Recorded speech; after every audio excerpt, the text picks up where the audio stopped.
Firstly, guys, massive shout out to everyone who has been following along so far. Yes, this is Press Play Podcast. My boy Nathan, how you doing, bro? Not too bad yourself, man. Good, bro. Yeah, I mean, it's a pretty big thing for us. It is actually our official episode 6, last episode for the first season. So pretty pumped, pretty excited about that. Yeah, something we've definitely been wanting to do for a while. So to be able to officially state that we have filmed, produced and published our entire season for a podcast is something a lot of young men don't actually be able to do. So I'll be able to. Imagine saying that. I've got a season. Yeah, bro, I've got tingles right now, you know what I'm saying? I've got goosebumps right now. Yeah. So firstly, massive shout out to Eric Pauly, the man behind the camera. I know you can't see him, but he doesn't only just put the camera up and actually click record. He does all the editing on the video, the voice, everything like that. He does everything. So yeah, massive shout out to Pauly. Make sure you follow him in the comments. You'll see that stuff. The behind the scenes photos, everything. That's the one. All the drip, you know what I'm saying? Yeah. Secondly, massive shout out to DRN1, our first radio show that has actually hit us up, who I can announce that we will be partnering with for the next season. So that'll be something wicked to do. And lastly, massive shout out to you, my brother, for doing this, fam. So, likewise, bro. I could say the same about you. Yeah, so it takes a lot to get up here and actually talk. Like, I can hear my voice way more than I ever wanted to. It's good to hear your own voice, eh? Yeah, don't get used to it, man. That's right. But just to actually have a partnership, I guess you could say. Yeah. Where we've built this thing and now we're in like some really nice studio for the final episode of our first season. Yeah. We filmed 6 episodes of this. It's pretty tough, eh? And we've got another season to come with a radio company. And we got guests coming on too. True, that's why we got some spare chairs. Not for this one, but the next one. We got some guests coming on, some good things to do. So yeah, I guess we'll just start off. Our final topic is about loving the process. So when we mean loving the process, we mean like how to do it, how you can actually tap into enjoying it. Kind of your why behind why you would enjoy the process instead of kind of just doing it just to get it done. And I think we'll start off with Nathan. We all know gym's a big part of your life. Oh, I hope so. The gun's out, that's why the shirt's nice and tight right now. We all know it's a big part of your life, bro. We know this is something that it's very easily relatable to people because everybody either goes to the gym, has gone to the gym, or knows about it. Yeah. So I just want you to kind of explain, in terms of your journey going to the gym, one, why you started. So that'll kind of tie into things. But more importantly, why loving the process is so important in the tough days and the days when you don't want to go or the days when you're not seeing results. Yeah. So just hit it off with that. So why I started first. Why you started, bro? Oh, it's 15 or 14. And how old are you now? 18. Hey, Actually 18. There you go, boy. What's it? Yeah, so first of all started not knowing what the hell was going on. Yep. Like I was saying in one of the previous episodes, I was just doing spin classes, bro. Yeah. Getting on the treadmill or like jumping in a spin class with my dad and just riding the bike for like an hour at the very back of the room because I was way too nervous about the front. Yep. But then when I first started actually lifting weights, the reason why I wanted to and the reason why I started with that is because I was seeing how I was, and don't get me wrong, I was as happy as I could be at the time, but I knew there was something missing. It just felt, a part of me just felt empty or like incomplete. Okay. And then obviously like nowadays with social media, it's filled with all these people like working out, stuff like that, like the dream physique you always hear online and everything. So I was like, how can I like get to this? Yeah. That's where the gym came in hand. So started lifting weights, and like you were saying with not seeing results, at the start saw no results. Yeah. But like, I won't lie, that first pump after my first workout felt pretty good. Yeah, right. I was like, I didn't even know that I could get that big. Like an addiction, eh? Literally. Yeah. The best drug you could take going to the gym. But yeah, so I just fell in love with it instantly, I think. From the second I picked up my first dumbbell, yeah, it hurt to work out, but afterwards I felt so good. I looked a lot better, and like body image was something I really suffered with at the time because I was always that like skinny kid. So it was more or less just like, okay, I'm finally like putting on a bit of size, even though it was just a pump. Yeah. But I got addicted to it. Yeah. Like you're saying, it's like a drug. I got addicted to it, and I was like, I want more, I want more. If this is the pump, I want this to be me naturally. Yeah. And then the pump from that, like keep growing from that. So I fell in love instantly with it and just was super keen to see where I could take it. And now here I am, 3 years later, doing all right. But the reason why I stay so consistent with it is even on the days I don't see results, it's still working. Like, you don't study for a test, for example, the night before and instantly get 100%. You put weeks into that, months into that, even if it's an exam, like year 12 exams or something. So it's a long process and you won't see the results instantly, but you have to be okay with that. And the way I did that was like almost chasing the pump for a bit, where I'd work out and just like get the pump afterwards. I'd be like, oh yeah, like, look at me fucking ripped and all this shit. And now it's gotten to a point where it's like, well, I know where I need to get to, or where I want to get to at least, and that will keep changing and being pushed further back as I keep working out. But I know where I need to get to, and now it's just like, okay, I'm moving, let's say, like we were saying in the car, moving the 40s on incline dumbbell press, just for like 5 reps. I was saying the goal at the end of the year, move the 50s for like 4 or 5 or something. So just, one more thing as well. I always used to train with like low intensity. Just a little side note, always just train with low intensity. I'd be like, yeah, just do it. Like, oh, it's all right. I see these guys like grunting, sweating, literally bleeding. I'm like, what the hell is this brother doing? Lunks to the gym, bro. I was like, what the hell is this brother doing, man? We're just at the gym, relax. Yeah. But then I was like, I'm doing all this, yeah, it feels all right. I'm not seeing any results. Yeah. Yeah, I'm seeing results, but that's ages later down the track. When I started training with proper intensity and high intensity, like when we had that gym session. That was a good one, bro. And we were doing that arm workout. Shit, we pushed each other to failure on literally every set, yelling in each other's ears. Yeah. But it was good. Yeah. It felt good. It hurt like a bitch while we were doing it, but it felt amazing afterwards. And then got a good feed as well afterwards, which is good. Get a good feed after. But training with high intensity has helped me like see a lot more results a lot quicker. Which now it's like, okay, let's keep doing that. Just keep training with high intensity every single time. I never would have touched the 40s for even 1 rep at this point if I was training with the same intensity. That'd be like this time next year, I'd be almost daring to touch it. But because I've like almost just been like, I got to push myself. And like we were saying in earlier episodes, tapping into your kill mode, tapping into that literally every single time now, like properly full on locked in on that. Now, instead of it's like, oh, I can't do this, I won't do this, it's like, I can do it, I will do it, and the only way I'm stopping is when it crushes me, like, is when I fail. Yeah. With the dumbbells, at least you get it up there, bring it back down, it's not going to go back up, just drop it to the side. So would you say that, your, I wouldn't say addiction, but your wanting to progress allows you to love the process? Or would you say it's more your, the results that you see after you progress that makes you want to keep going? Like, what would you say drives you more to actually just want to go through the process? Because the process is hard, man. Yeah, the process is difficult, very, very especially hard. When you're seeing like very minute results, if any, for an extended period of time, whether that's a couple of days, couple of weeks, couple of months. There's something that a lot of people miss out, and that's why people stop. That's why people don't see results, because they quit within that, what I call the lagging phase, or the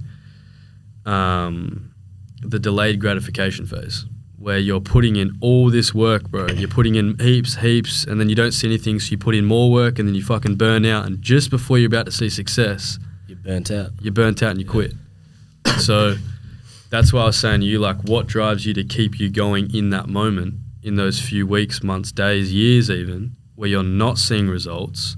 What is it that allows you to keep doing it? Probably the promise I made to myself. Like, when I first started going out, I was like, going to the gym, I was like, I want to be the biggest version of myself. Yeah. Like, I just want to be the biggest, best, strongest, if that's mentally, physically, emotionally, spiritually. I just want to be the best version of myself that I can. And so it's got to a point where it's like, if I'm like, oh, I'm seeing no progress, I might as well just skip today. I'm letting down the person who was fighting to survive almost. Not in the sense where I was struggling for food or anything, but just in my own head with the mental battles going on. It was dark, man. Like, I'll be honest, because I was a skinny guy. I was just like seeing all these strong people around me on like internet and everything, and I was like, shit, like I feel so weak and unable to do stuff. So I made a promise to myself. I'm like, we're going to do this. We're going to get big. And every single time I think about missing a gym session, I think back and I'm like, he wouldn't want it. Because the guy I was back then, would go literally every day, even if he saw no progress, because he had a goal on what he wanted to do. He wanted to go from skinny to build. So why would I stop halfway when he's already put in all the work to get it started, to develop the discipline and consistency to go? Why would I stop when things are finally like going well? I think that's honestly just been the biggest drive for me in that sense, and has helped me fall in love with the process a lot more and enjoy it. If you don't enjoy it, you're not going to be doing it for long. So while I'm at the gym, when I'm doing my set, I'd want to kill you if you interrupt my set. Like, I'm full in, locked in when I'm doing my set. After my set, I'll crack a joke, I'll have fun. Like, I'm bringing the balance into it. I'm having fun while I'm like in between sets and stuff. But if I'm spotting you, if I'm doing a set myself, fully locked in. Because that's the working time right there. The rest time is like, the relax, have a bit of a chill down. But when I'm in the set, that's the working time. And I guess that's just been my main thing with that. I like that. Yeah. I like that, bro. I like that a lot. Yeah, I'd say just to add on to that, I think that whole, like I was saying, that phase where people go through where they're not seeing the results that they want to, or seeing the results that they expect to see, I think that's probably the most difficult phase, because it's very easy to keep momentum rolling when it's already rolling. Yeah. You basically don't have to do anything. Yeah. That's when you see people who look like they're not even trying. It's because they're not. It's because they put in so much work for so long that they've built up all this momentum that it's just rolling downhill as fast as possible. Yeah. They literally don't even have to try. Yeah. That's the whole point of it. That's how you get to effortlessness. And that's how you do be one of the top % in whatever industry, career, whatever you do, is you back yourself up with so many months, weeks, years, fucking decades of work. It becomes effortless. That it becomes effortless. Yeah. So it doesn't mean that when you get to that phase you stop working. It just means you don't have to do as much work to keep it going. So, and that's what I think the big misconception in society is today, is because you go online and you have full access to professional athletes, top businessmen, salesmen, modeling, finance, whatever you want to look at, whatever industry you want to do, you see the best of the best doing it. And when you see them practice, it's not that they're not practicing hard, but they're not doing the things that they necessarily would have done to get it going. Yeah. And people just want to jump from here, from doing nothing, all the way to just doing one video of what a professional's done. Now they're like, oh, if I just do this enough times, they might still have the mindset of, okay, I got to grind it for a year, but it'll happen. Yeah.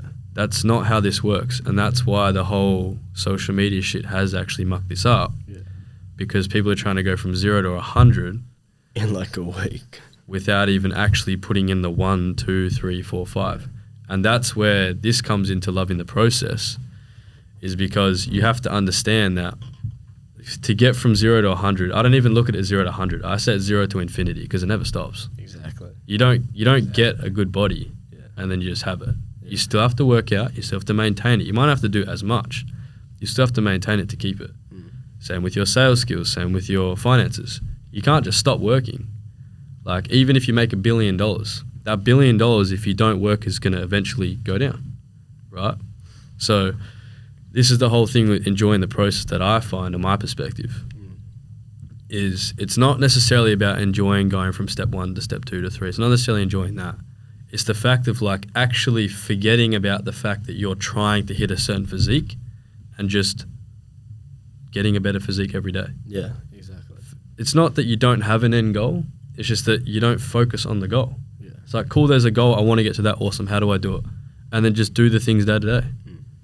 And if you get to the goal, awesome, cool. But if you don't, who gives a fuck? Yeah. because that's not what the whole point of life is. The whole point of life is not to finish the game. It's the lessons you learn on the way throughout. Yeah, the whole point of life, the game life, is to play the game. You can't play a game if you finished it. Exactly. So you need to keep playing it over and over again until you get to the finish line. Until your own finish line, which is the last fucking number on your grave. Yeah. The end date. Yeah. So that's kind of the way I look at it. But yeah, I do agree with the point. I like that because, I mean, don't get me wrong. Currently, I'm nowhere near my, let's put it out there, goal physique. Yeah. Or whatever that is. But like I was saying, starter, wherever the goal physique is and where I am, I just keep, every day I'm just like, okay, yeah, I'm looking a little bit bigger than yesterday or the week before. Like, if you actually take a second to look at your progress that you made, mental. That's why you should always stop, like, every once in a while, just take a second, look back at where you were when you started to where you are now. Like, with this, for example. That photo you sent me the other day, remember? Yeah. Yesterday. I sent him a photo. It was like, popped up on the Snapchat memories or whatever. Yeah, bro. A year ago today. Damn, bro, that was some crazy shit. I like you want to. We might pull out the photo and show you later, but that was horrific, bro. That was a year ago. Yeah. That was literally 1 year ago. 1 year ago yesterday. Bro, I don't even recognize myself, G. Same. Like, that's how crazy shit can change that quickly. And you look at that.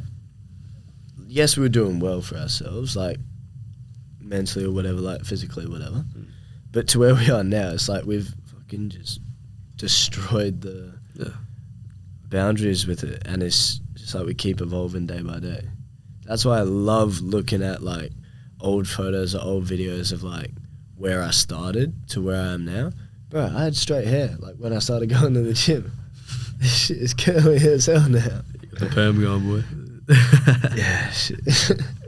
But like, you know what I mean? Yeah. I was a short, small, I was a bit tall, but I was like a tall, lanky kid, straight hair, and my biceps were probably like not even as big as my forearms are right now. Like, I was skinny. Yeah. And now to where we are now. And then I can't wait to look back at this in a year's time and see where we've gotten to. Because it's just keep getting better by the day. Even just the end of our next season when we film it with an actual radio show, bro. Even just something little, just the way we present ourselves on the camera. Like, if you look at our first episode, or whatever it was, yeah, bro. we had, what was it? No.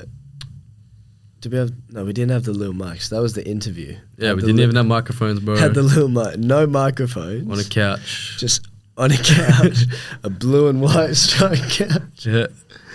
Just bro, it looked like Barbie, bro. Literally looked like Barbie and Ken, bro, on the couch, bro. Blue and white striped couch, white background, and we're just talking on this couch, fucking jumper, just relaxed and all this. Yeah. To where we are now, dressed in buttoned-up shirts, studio, and we've got a shout out to the studio, by the way. Yeah. This is an amazing Hen place. House, I believe it's called. Hen House, yeah. Yeah. Osborne Shout Park. out to them. Shout out these guys. It's mental. Absolutely. Man. But yeah, to where we are now. In a season. That's 6 episodes. Yeah. That's impressive, bro. Now, so we talk a lot about the process. You've had quite a bit of like journeys, I guess you could say. Yeah. I get like quite a bit of journeys with like the process of going from, I'll be honest, shit at basketball to then playing in the States, which is every kid's dream, to now coming back and doing boxing and then have some big things lined up with that. Can you talk to me about like why you actually did that and stuck with it? We'll talk about basketball for now and then we'll go to the gym, but like, I think one thing I'm going to touch on, which I'm actually going to mention you for this as well. Shit. I've actually seen a lot of, so like I do a lot of research on like successful people. Now, I very precisely probably not the right word, I intentionally look at successful people in industries that I'm not in. Why is that? Now, the reason I do it is because you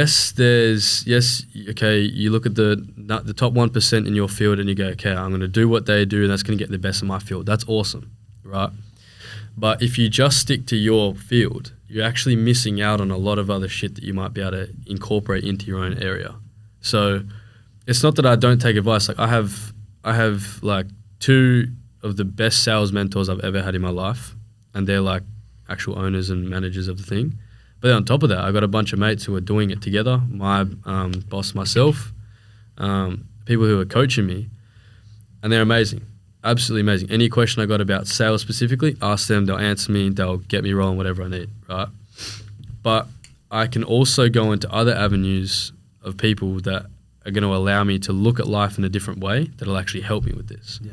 So one thing when I've been doing my research on these, and we use the word successful, but people who are just at the top % of whatever they do, there's a main common factor between all of them. What's that? Do you have a guess what it is? Oh. Have a guess. Oh, nah. I'll ask you this. There's one common trait between all of them, or one thing between all of them, which is the reason why they're so successful. Confidence? Yeah, but it's not really like that. The main common trait between all successful people is pain, but it's pain. It's a negative thing that has driven them to success. True, yeah. So, a few examples. Maybe they were beat as a kid at the house. Maybe they didn't have good parents growing up. So their reason for succeeding was to prove their parents wrong, right? Or to make a life for themselves and say, I'm not worth what I've been treated. I'm going to go do better. Yeah. Maybe they were bullied in school. Same situation. Prove the people in the school wrong that they're going to go do better. Maybe they weren't financially set.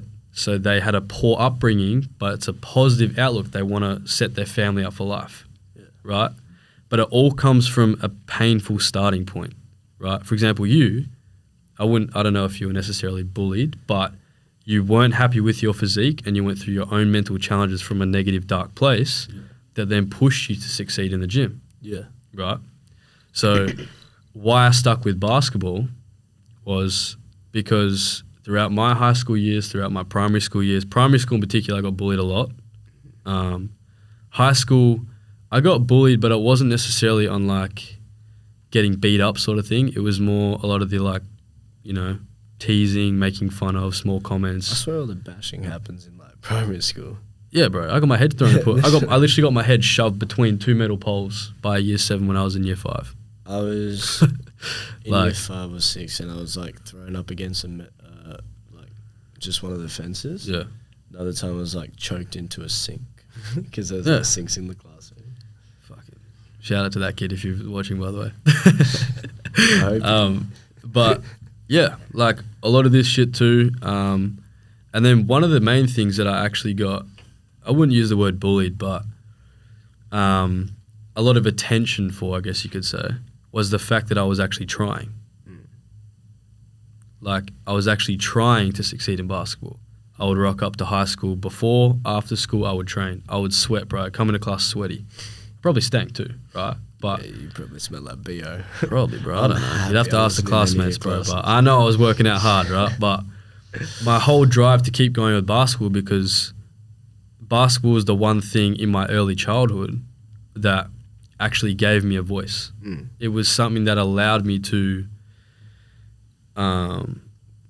actually like stand up and almost back myself. Yeah. Because I'd be like, yo, cool, man, you're saying this and that, but are you playing on this team right now? No. Let's run once. Yeah, let's run once. Like, to the point, it actually got to that in, like, not the cage, but, like, the fucking tennis courts down the bottom, so we used to play, right? But people would talk shit. I'd be like, all right, come play me. It'd be, like, the easiest thing to say, but I actually felt good about it. And I know it's so small, but it's something like, it's my voice. A long way, bro.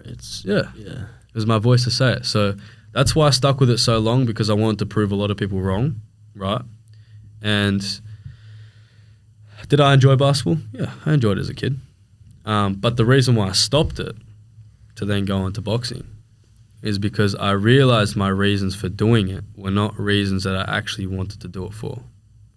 So my reasons for doing it now had nothing to do with what I wanted to do. Yeah. They were completely for wanting what other people didn't want me to do. Yeah. That's why I did it. So now with boxing, like I did martial arts as a kid. I got my junior black belt in Taekwondo when I was 10 years old, right? It's not a flex. But, like I've enjoyed that sort of thing. Like I've always enjoyed physical contact, like footy, those sorts of things. I've always enjoyed it as a kid. Yeah. So I was like, all right, I'm good at taekwondo. I enjoy it. I've always done little shadowboxing in the house. Had no idea what I was doing, but I just like enjoyed the movement of it. I've always watched Conor McGregor. Fucking love that dude so much.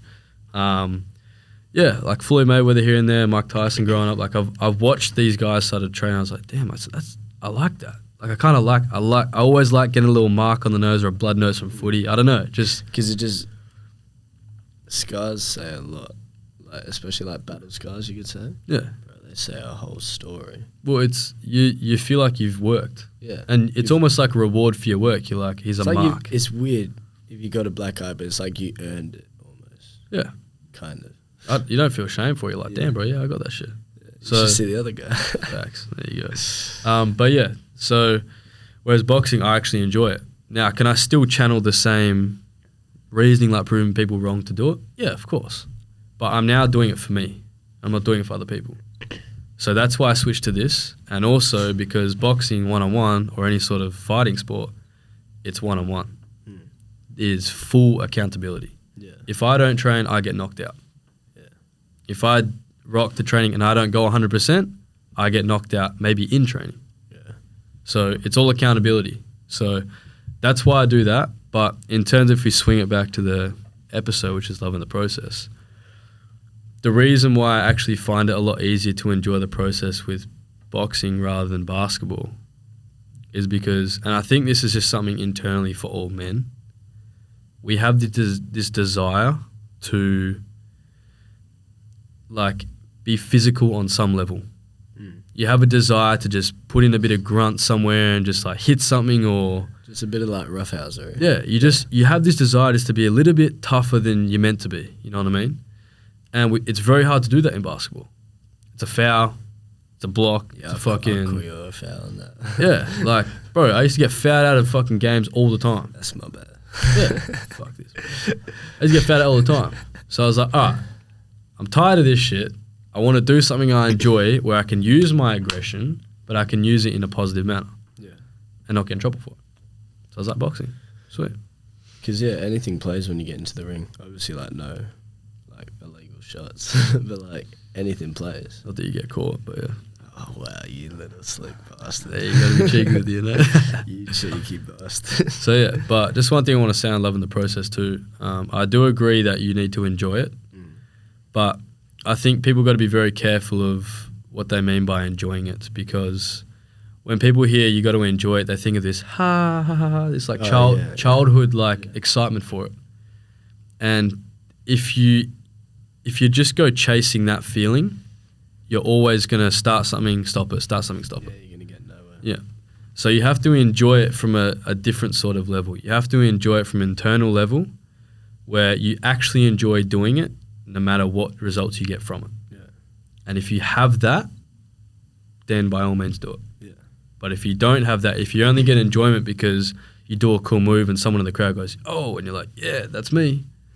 If it's only for something like that, or because you know the money you're going to get from it, if it's only because of that, then I would highly advise to not do it at all. Exactly. Like, if it's driven purely from inside you, sky's the limit. 100%. That's why it's like, even when I'm at the gym, if I'm lifting like some heavy weight and I fail it, I love that because it gives me something to work towards. It gives me room to grow. I'm like, oh shit. Like when I first tried to go for that, what was it, 120 kg bench press at the gym. Went up, got down, and that shit wasn't coming back up. Nope. But we're all smiling about it, and I was like, I bet, yeah, that's something to work towards. I'll get that next time. And then, like, before I got sick, like a few weeks ago, I hit it. I was like, fuck yeah, bro. 120, moving like that. Yeah. Next goal, 130. Yeah. And I almost love failing because it gives me something to learn, something to take back to myself and learn off of, and then know what not to do next time, or like something to work towards for next time. Like, yeah, with the gym, failed 120, I bet we'll get it. Train hard, boom, got it. I kind of have a hunger for that, I guess you could say, which leads into loving the process, because it's like, well, to go from 120 to failing 120 to getting 120. It's not just like, oh, wake up one morning, yeah, feel good, pump it out. Yeah. I wish it was that easy. Yeah. But it's all the hard work behind the scenes, like properly practicing, training, and just consistently moving weight. Consistency is the main thing with it. Mm. And then once I got it down, bro, it's laxing. Like, sky's the limit. We're sorted. Yeah. And I think one thing, just jumping on there too, yeah, you go. there's, I wouldn't say it's a rule, but it's kind of like a little mindset trick I have for myself, that is really important, because we talk about being neutral all the time, not being too high, too low. Yeah. And this kind of ties into this too. One thing I do with every day, and I know you mentioned a little thing, I think it was episode 2, about the 84,000 seconds in a day and the dollar thing. Oh, that was the interview. Yeah. Mental health, Yeah, so 86.4. Yeah, so something like that. But one thing I do with myself, which keeps me grounded, but also keeps me appreciative of the process, is every day I reset with whatever it is. So, for example, right, with my job, with my sales, let's say I get 5 sales first day. Cool, that's a really good day. Awesome, cool. Good on you. Next week, get 5 again. Awesome. Let's say by like Thursday, I'm on 15, 20 for the week. Right? That's a ridiculous week. Yeah. Friday, I could be like, oh, I've got 20, it's calm.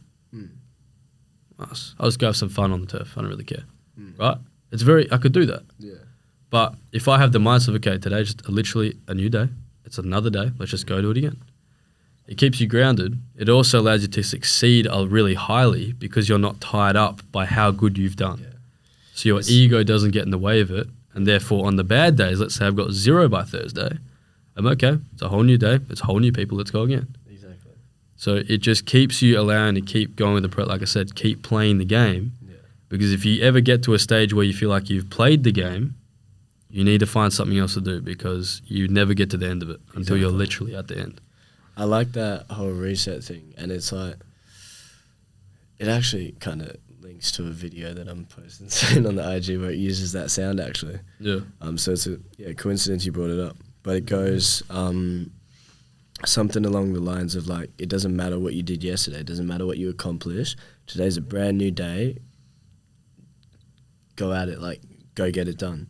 Doesn't matter how much weight you lifted yesterday or what you did or what you filmed or whatever. Tomorrow's a new day, make it better. Or just still like make it good. If it can't be better, at least match it.